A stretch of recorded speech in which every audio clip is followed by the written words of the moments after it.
বিসমিল্লাহির রহমানির রহিম। এক বর্ণনায় উল্লেখ আছে যে একজন সাহাবা একটি মাছ কিনে তার স্ত্রীকে রান্না করতে বললে স্ত্রী ডেকচিতে করে জাল দিতে লাগলো। দীর্ঘক্ষণ জাল দেওয়ায় পরেও মাছ সিদ্ধ হলো না। তখন সাহাবা এসে রাসূলুল্লাহ সাল্লাল্লাহু আলাইহি সাল্লামকে ঘটনা জানালেন। তখন নবী করিম সাল্লাল্লাহু আলাইহি সাল্লাম আল্লাহর নিকট মোনাজাত করে এ বিষয়ে জানতে চাইলেন। তখন আল্লাহর হুকুমে মাছ কথা বলতে লাগলো, হে আল্লাহর রাসূল সাল্লাল্লাহু আলাইহি সাল্লাম, জৈনিক এক ব্যক্তি নদীর তীরে বসে এই দোয়া পাঠ করতে থাকে। আমি শুনে শুনে তা মুখস্থ করে ফেলি, সেজন্য আমি সিদ্ধ হচ্ছি না। তাই বোঝা যায় যে এই দোয়ার বরকতে দোজখের আগুন নিষ্ক্রিয় হয়ে যাবে।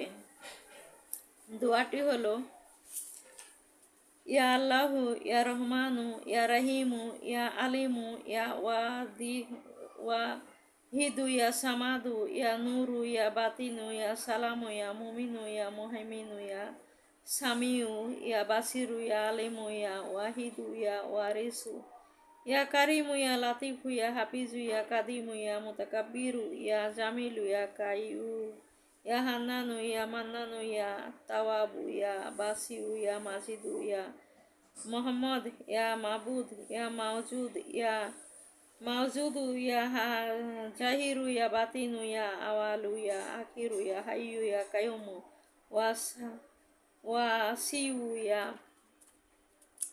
রাফিউ ইয়া নূরু ইয়া জুল কুয়াতিল মাতিনু ইয়া সুলতানুর রাফিউ ইয়া সাল্লাল্লাহু আলা খাইরি খালকিহি মুহাম্মাদু ওয়া আলাইহি আজমাইন বি রহমাতিকা ইয়া আরহামার রাহিমিন।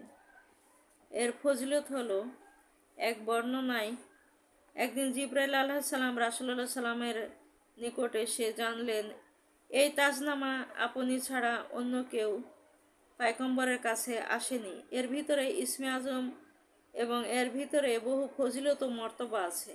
যদি কোনো এক লোক এই দোয়া একবার পাঠ করে তাহলে হিংস্র প্রাণীর আক্রমণ হইতে সে রক্ষা পাবে এবং তার আমলনামায় 1000 সওয়াব লিখে 1000 পাপ মুছে দেওয়া হবে এবং সে শহীদের সমমর্যাদা দিয়ে বেহেশতে প্রবেশ করবে।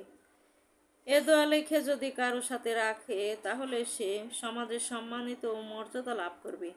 অত্যাচারীর অত্যাচার থেকে সে রক্ষা পাবে। এই দোয়া সঙ্গে রাখলে সে সম্মানিত হবে। এই দোয়া জীবজন্তু জানোয়ারের আক্রমণ হইতে, জানোয়ারের অত্যাচার